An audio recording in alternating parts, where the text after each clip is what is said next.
Now we're looking at a pound and a penny because there's something that I want to explain before we look at the next board. We can split up a pound into 100 pennies. We can have 100 pennies and they'll make a pound. And we can do the same in current.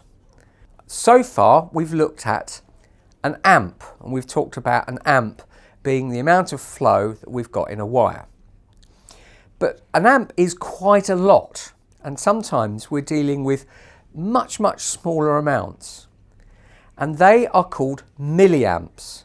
And in the same way as we have 100 pennies making a pound, we have 1,000 milliamps making an amp. Here we're looking at conductors. Conductors are materials that electricity can flow through, and some are better at doing it than others. So what we've got here is different types of materials that we're going to try, and we can select which one is part of the circuit with this selector switch here at the bottom. They've all got an LED light at the top, and we are connecting it to the supply through this ammeter, which is showing our milliamps. So it's a small amount of current, but it's enough to light these bulbs. And we've got our switch here to turn the circuit on. So at the moment, the selector switch is pointing at aluminium, this bit here. So if I press the button down, we'll see we're getting about 19 milliamps going through the circuit. This light is coming on, and that's because aluminium is a very good conductor of electricity, and it's used on things like power lines because it's very light and it's very good at conducting. The next one we've got is a lot of very thin copper wire. Now, when we've got a material which is very long and very thin, it will add more resistance, as we call it, to the current flowing through the circuit. And you'll see that the ammeter has dropped a couple of milliamps because it's having more difficulty pushing through this one here. If we move to the big piece of copper, it's come back up again because copper is a very good conductor, very similar to aluminium.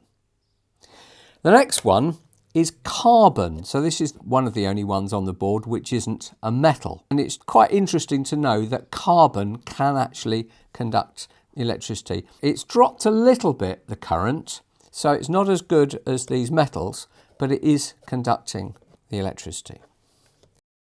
The next one is lead, which is a good conductor, and it's come back up. But the next one is very interesting. What we've got is a plastic tube full of water, and you can see that the light is on.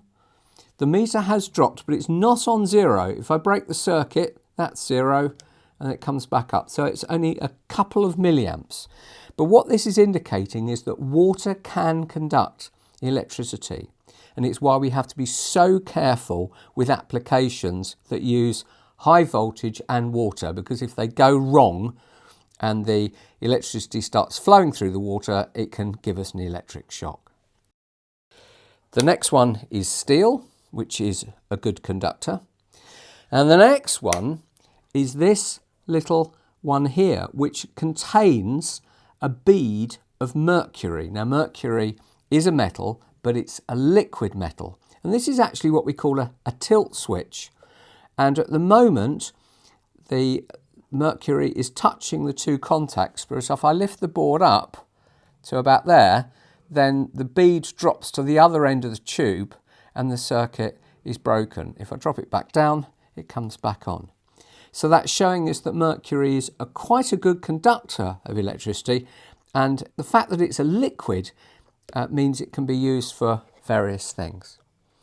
We've got brass next, which is a very good conductor. The next one is a very thin wire, which is a combination of nickel and chrome. It is designed so it is giving some resistance to the flow, and you can see that the ammeter has dropped a little bit. This wire will come into other boards. And the last one we've got there is stainless steel, which again is a good conductor. So there we go, some examples of good and not so good conductors of electricity.